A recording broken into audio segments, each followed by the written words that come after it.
นี้จะเป็นร้านแรกนะครับที่อยู่ถัดจากปั๊มนะครับปั๊มปตท.นะครับมีของเยอะแยะเลยครับ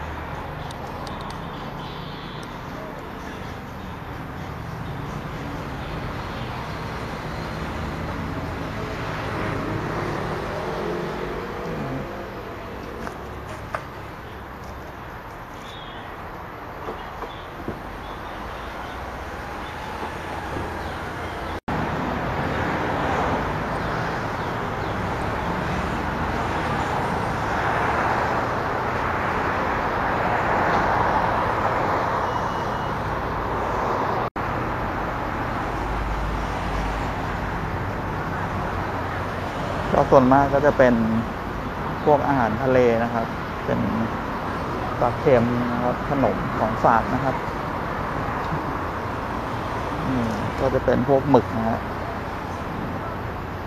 อร่อยมากนะครับหมึกกรอบนะครับข้างในร้านก็มีอีกนะฮะ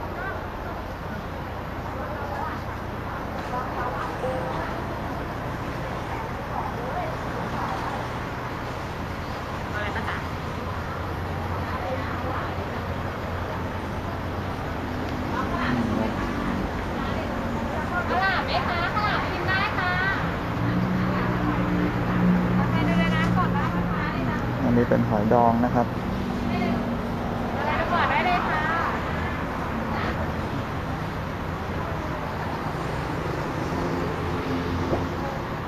นี่เป็นพวกไข่หมึกย่างเป็นหมึกย่างนะครับอะไรจ้าทานได้เลย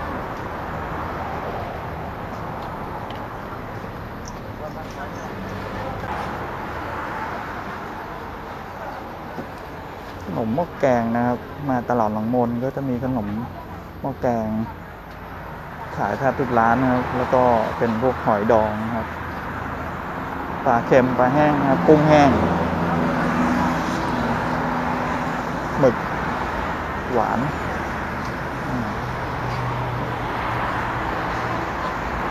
แล้วก็แน่นอนครับมาตลาดหนองมนมันก็ต้องมีข้าวหลามครับนี่ก็ทำเป็นข้าวหลามช็อตนะครับก็เป็นแบบดั้งเดิมนะครับอันนี้ยาวๆนะฮะ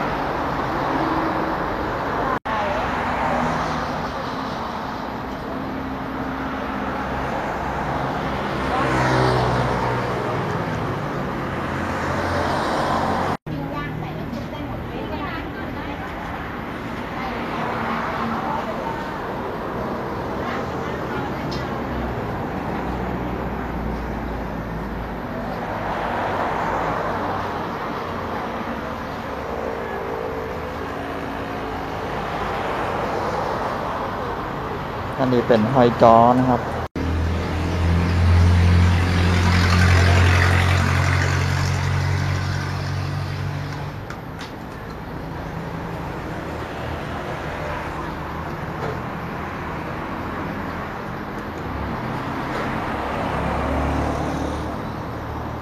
นี่เป็นหอยดองนะครับ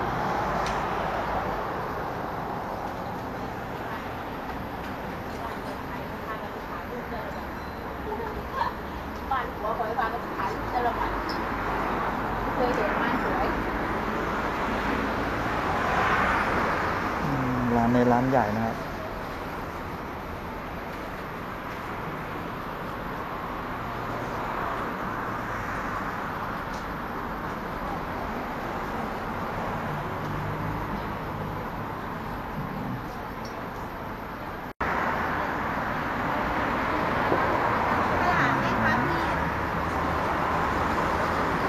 ต่อยครับ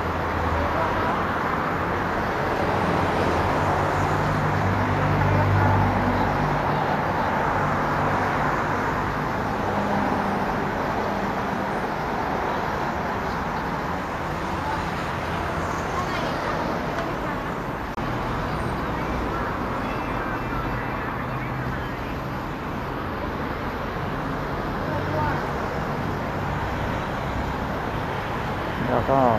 เดินมาเรื่อยๆนะครับที่ตลาดหนองมนนะครับ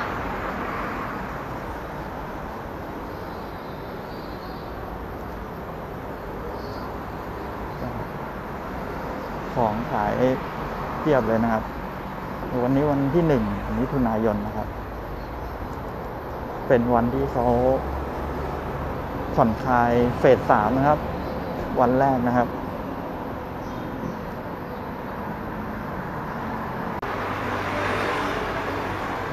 เป็นร้านเย็นตาโฟกังนะครับร้านน่าเจริญนะครับ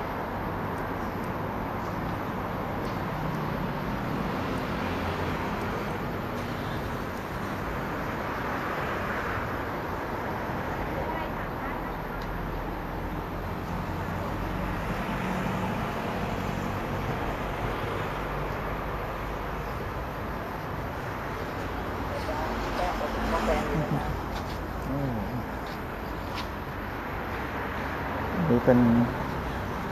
ขนมหวานนะครับ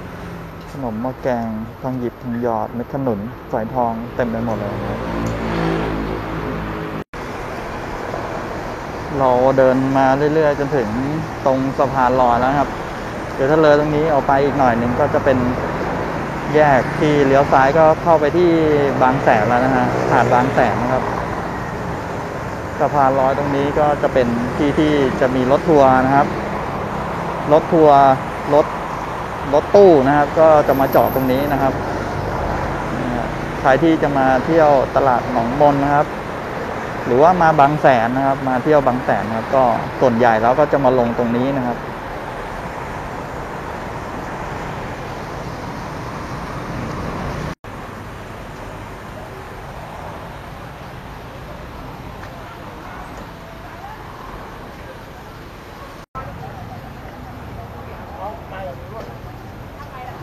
มีหอยนางรมนะครับก็พวกของอาหารทะเลแห้งนะครับเหมือนกันนะครับ